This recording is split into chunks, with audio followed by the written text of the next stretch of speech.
نحمدہ ونصلی علی رسولہ الکریم اما بعد بسم اللہ الرحمن الرحیم۔ عربی گرامر کا یہ سبق نمبر 6 ہے۔ آج کے سبق میں ہم مذکر اور مؤنث کا بیان پڑھیں گے۔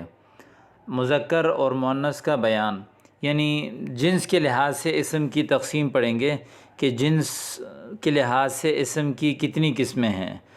کہ ظاہر دنیا میں دو جنس بہت زیادہ استعمال ہوتے ہیں، ایک مذکر ایک مؤنث۔ کوئی بھی چیز یا تو ہر زبان میں تذکیر و تانیث یعنی مذکر اور مؤنث کا لفظ بہت زیادہ استعمال ہوتا ہے، کیونکہ جب مذکر اور مؤنث کے لحاظ سے ہمارے جملوں میں بھی تبدیلی آتی ہے، ہمارے گفتگو میں بھی تبدیلی آتی ہے، ہمارے الفاظ بھی تبدیل ہو جاتے ہیں، تو اس لیے ہمیں سب سے پہلے یہ جاننا ضروری ہے کہ کون سا لفظ مذکر ہے کون سا لفظ مؤنث ہے، تاکہ اسی لحاظ سے جب ہمیں مذکر اور مؤنث کی پہچان ہوگی تو ہم عربی کے لفظوں اور جملوں کو صحیح طور پر استعمال کرنا جان جائیں گے۔ تو یہاں آپ کو بنیادی طور پر یہ بات سمجھاؤں کہ یہ جو مذکر اور مؤنث کی قسم ہے نا، تو یہ یہاں اسم کی ہے۔ اسم کی دو قسمیں ہیں، مذکر اور مؤنث۔ جس اسم میں تانیث کی علامت نہ ہو اسے مذکر کہتے ہیں۔ مذکر تو ویسے نر چیز کو کہتے ہیں، لیکن کلام عرب میں، عربی لغت میں، عربی گرامر میں کوئی ایسا لفظ ہے جس میں تانیث یعنی مؤنث کی کوئی علامت نہیں ہے، کوئی نشانی نہیں ہے، تو ہم اس لفظ کو، اس اسم کو ہم مذکر کہتے ہیں۔ جیسے غلام، اس میں مذکر ہے، یہ مذکر ہے اس لیے کہ اس میں مؤنث کی کوئی علامت نہیں ہے، اور جس اسم میں تانیث کی علامت ہو اسے مؤنث کہتے ہیں۔ بعض اسم ایسے ہوتے ہیں کہ اس میں مؤنث کی کوئی نہ کوئی علامت موجود ہوتی ہے، جب وہ لفظ اس میں مؤنث کی کوئی نہ کوئی علامت موجود ہو تو ہم کہیں گے کہ یہ لفظ جو ہے مؤنث ہے۔ جس میں علامت نہ ہو تو ہم اس کو کہیں گے کہ یہ مذکر ہے۔ جیسے امرأۃ ظلمۃ، اس میں مؤنث کی علامت یہ گولتا لگی ہوئی ہے، ظلمۃ میں بھی اور امرأۃ میں بھی۔ اب مذکر اور مؤنث کی تعریف تو آپ کے سامنے آ گئی۔ اب وہ کون سی علامات ہیں کہ جن کو دیکھ کر ہم سمجھ سکتے ہیں کہ یہ لفظ مذکر ہے یا یہ لفظ مؤنث ہے؟ تو سب سے پہلے آپ کے سامنے تانیث یعنی مؤنث ہونے کی علامتیں بیان کر رہے ہیں کہ کسی بھی لفظ کے اندر یہ علامات پائے جائیں گے، کلام عرب کے کسی بھی لفظ میں، کسی بھی عربی لفظ میں، اسم میں، تو آپ فوری طور پر آپ بتا سکتے ہیں کہ یہ لفظ مؤنث ہے۔ تانیث کی 3 علامتیں۔ نمبر 1 گولتا، جیسے بقرۃ، آپ دیکھیں یہاں پر آخر میں گولتا ہے، یہ گولتا مؤنث کی علامت ہے۔ نمبر 2 الف مقصورہ، جیسے بشرا، یہ جو آخر میں الف ہے اس کو الف مقصورہ کہتے ہیں۔ الف مقصورہ ایسے الف جس کے بعد کوئی حمزہ نہ ہو، جیسے بشرا، یحییٰ، موسیٰ، عیسیٰ، طوبیٰ، ایسے جو نام ہوتے ہیں، یہ جو آخر میں جو الف ہوتا ہے ان ناموں کے، اس کو الف مقصورہ کہتے ہیں۔ الف مقصورہ کی تعریف بھی آگے آ رہی ہے۔ تیسرا ہے الف ممدودہ، یعنی صفراء۔ الف ممدودہ کیسے؟ ایسے الف کو جس کے بعد حمزہ ہو، یہاں دیکھیں را کے بعد جو الف ہے، الف کے بعد جو ہے نا کوئی حمزہ ہے، تو اس کو الف ممدودہ کہتے ہیں۔ یہاں بشرا میں آپ دیکھیں گے کہ آخر میں جو الف ہے اس کے بعد کوئی حمزہ نہیں ہے، تو ایسے الف جس کے بعد حمزہ نہ ہو اس کو الف مقصورہ کہتے ہیں۔ ایسے الف جس کے بعد حمزہ ہو اس کو الف ممدودہ کہتے ہیں، جیسے صفراء، شرط یہ کہ آخر میں ہو، ٹھیک ہے، درمیان میں نہ ہو۔ تو مؤنث کی 3 علامات آپ نے پڑھی، گولتا، الف مقصورہ، الف ممدودہ۔ اب فائدہ، اسم کے آخر میں جس الف کے بعد حمزہ نہ ہو تو اس کو الف مقصورہ کہتے ہیں، ٹھیک ہے۔ کوئی لفظ الف ایسا آ جائے اس کے بعد کوئی حمزہ نہیں ہے تو اس کو الف مقصورہ، اور جس الف کے بعد حمزہ ہو اسے الف ممدودہ کہتے ہیں، جیسے صغرا، یہ الف مقصورہ ہے اس لیے کہ اس کے آخر میں جو الف ہے را، اس کے بعد کوئی حمزہ، را کے بعد جو الف کی ہم آواز نکال لیں یا کے اوپر کھڑا زبر کی شکل میں، اس کے بعد کوئی حمزہ نہیں ہے تو یہ الف مقصورہ ہے۔ حمراء، یہاں پر را کے بعد الف ہے اور الف کے بعد جو چونکہ حمزہ موجود ہے اس لیے ہم اس کو الف ممدودہ کہتے ہیں۔ الف ممدودہ کو ممدودہ اس لیے کہتے ہیں کہ اس کو ذرا کھینچنا ہوتا ہے۔ اب یہاں تک تو کچھ باتیں آ گئی، آگے مؤنث کی اقسام بیان کر رہے ہیں کہ مؤنث کی سب سے پہلے 2 قسمیں ہیں، مؤنث حقیقی، مؤنث لفظی۔ مؤنث حقیقی یعنی جس مؤنث کے مقابلے میں نر جاندار ہو اسے مؤنث حقیقی کہتے ہیں۔ ہمارے پاس کئی ایسے مؤنث ہیں کہ جن کے مقابلے میں کبھی ایسا ہوتا ہے کہ کوئی مقابلے میں جاندار مذکر ہوتا ہے، جیسے مرد ہے تو اس کے مقابلے میں عورت ہے، گائے ہے تو اس کے مقابلے میں بیل ہے، بکری ہے تو اس کے مقابلے میں بکرا ہے، تو اسی طرح گھوڑی ہے تو اس کے مقابلے میں گھوڑا ہے۔ تو ایسے مؤنث جس کے مقابلے میں کوئی نر جاندار ہو تو اس کو مؤنث حقیقی کہتے ہیں، اصلی مؤنث۔ جیسے مرأتن عورت، اور جس مؤنث کے مقابلے میں کوئی نر جاندار نہ ہو تو اس کو مؤنث لفظی کہتے ہیں۔ مؤنث لفظی کا مطلب یہ ہے کہ وہ لفظ تو مؤنث ہے لیکن حقیقت میں اس کے مقابلے میں کوئی نر موجود نہیں ہے، جیسے ورقتن، ورق کو کہتے ہیں، پتے کو کہتے ہیں، لیکن اس میں آخر میں گولتا ہے، علامت تانیث ہے، اس کو ہم مؤنث بولتے ہیں، حالانکہ حقیقت میں یہ کوئی مؤنث نہیں ہے کیونکہ اس کے مقابلے میں کوئی نر جاندار نہیں ہے، لیکن چونکہ یہ مؤنث لفظی ہے کہ مؤنث کی علامات میں سے ایک علامت اس میں پائی جاتی ہے، تو اس لیے ہم اس کو مؤنث لفظی کہتے ہیں۔ اب یہاں پر مزید کچھ ایسے اصول کو بیان فرما رہے ہیں جو آپ کے لیے تذکیر و تانیث کی پہچان میں نہایت ہی مددگار ہوں گی۔ پہلا یہ ہے کہ جو اسماء مؤنث کے لیے استعمال ہوتے ہیں وہ مؤنث ہوتے ہیں۔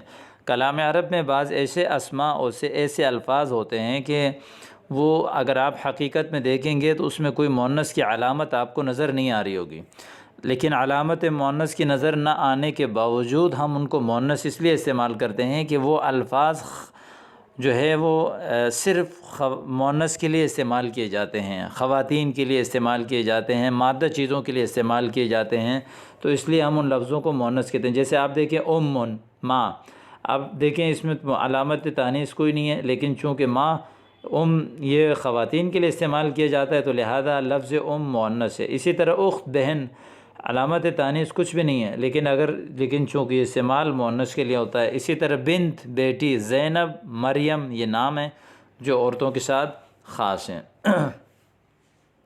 اسی طرح نمبر 2، بعض اسماء ایسے ہیں کہ لفظاً تانیث کی علامت نہیں ہوتی مگر وہ مؤنث استعمال ہوتے ہیں، ان کو مؤنث سماعی کہتے ہیں، یعنی ایسے ہیں لفظ ہیں بظاہر ان میں کوئی مؤنث کی علامت نہیں پائی جاتی لیکن اس کے باوجود ان کو مؤنث ہوتے ہیں۔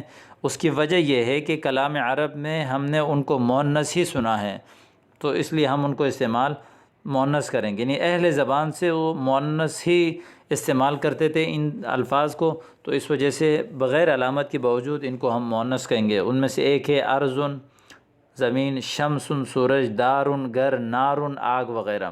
اور اسی طرح انسان کے وہ اعضاء جو ڈبل ہیں، جیسے آنکھ ہے، کان ہے، اور اسی طرح کندھے ہیں، ہاتھ ہے، پیر ہے، گھٹنے ہیں، ٹخنے ہیں، قدم ہیں، تو یہ جو انسان کے ڈبل اعضاء ہیں ان کو بھی مؤنث استعمال کیا جاتا ہے، اگرچہ بظاہر لفظوں میں کوئی مؤنث کی علامت نہیں ہے۔ بعض اسماء مذکر اور مؤنث دونوں طرح استعمال ہوتے ہیں۔ بعض اسماء ایسے ہیں کہ جو کلام عرب سے مذکر اور مؤنث دونوں کے لیے استعمال ہونے کا پایا ہے لوگوں نے، تو لہذا اس لیے ان کو بھی دونوں طرح سے آپ پڑھ سکتے ہیں، مذکر بھی مؤنث بھی۔ جیسے سبیل، راستہ، طریق، راستہ، دونوں کا معنی ہے حال، حالت، یہ تینوں لفظ مذکر اور مؤنث دونوں کے لیے استعمال ہوتے ہیں۔ نمبر 4، جو اسم مذکر کا نام ہو یا صرف مذکر کے لیے بولا جاتا ہو تو وہ مذکر کہلایا جائے گا، اگرچہ اس میں تا ہو۔ ایک لفظ ہے یا تو مذکر کا نام ہے، کسی مرد کا نام ہے، یا جو ہے بولا ہی مردوں کے لیے جاتا ہے، مذکر کے لیے جاتا ہے، تو اس میں علامت تانیث کے باوجود ہم اس کو مذکر استعمال کریں گے۔ جیسے طلحہ مرد کا نام ہے، آپ دیکھیں گے آخر میں گولتا ہے لیکن یہ لفظ مؤنث نہیں ہے، مذکر ہے، اس لیے کہ یہ مذکر کا نام ہے۔ اسی طرح خلیفہ چونکہ آخر میں گولتا ہے، علامت تانیث ہے، باوجود اس کے یہ مؤنث نہیں ہے، مذکر ہے، کیونکہ خلیفہ جو ہے وہ مرد ہوتا ہے، تو لہذا یہ مرد کے ساتھ خاص ہے، تو اس لیے اس کو ہم مذکر کہیں گے۔ تو یہ علامات اور نشانیاں آپ کے سامنے آ گئیں، ان کو سامنے رکھتے ہوئے آپ کسی بھی کلام عرب کے بارے میں پہچان سکتے ہیں کہ وہ مذکر ہے یا مؤنث ہے۔ تو آج کے سبق کو آپ توجہ کے ساتھ دیکھیں، یہ سبق انتہائی اہم ہے آپ کے لیے آگے عربی جملے استعمال کرنے کے لیے، اور کلام عرب میں لینگویج اور تکلم کے حوالے سے بہت اہمیت کا حامل سبق ہے۔ تمرین دیکھیں، مذکر اور مؤنث کسے کہتے ہیں؟ مذکر اور مؤنث کی تعریف کریں۔ تانیث کی کون سی اور کتنی علامات ہیں؟ الف مقصورہ اور ممدودہ کسے کہتے ہیں؟ مؤنث حقیقی اور مؤنث لفظی کسے کہتے ہیں؟ تمرین نمبر 2، غلطی کی نشاندہی کریں۔ اسم کے آخر میں الف کے بعد حمزہ ہو تو اسے الف مقصورہ کہتے ہیں؟ نہیں، بلکہ الف ممدودہ کہتے ہیں۔ مؤنث کے آخر میں ہمیشہ گولتا ہوتی ہے؟ نہیں، بلکہ کبھی الف مقصورہ، کبھی الف ممدودہ، کبھی ایسے لفظ جس کے آخر میں تینوں نہیں ہوتے، اس کے باوجود وہ مؤنث شمار کیا جاتا ہے۔ تمرین، مذکر اور مؤنث الگ کیجیے۔ القرآن قرآن مذکر ہے، اسامہ نام ہے مذکر ہے، شمس سورج مؤنث ہے، بیت مؤنث، ولد لڑکا، زینب نام، دار گھر، ماں، نار آگ، خلیفہ رجل مرد، شاۃ بکری۔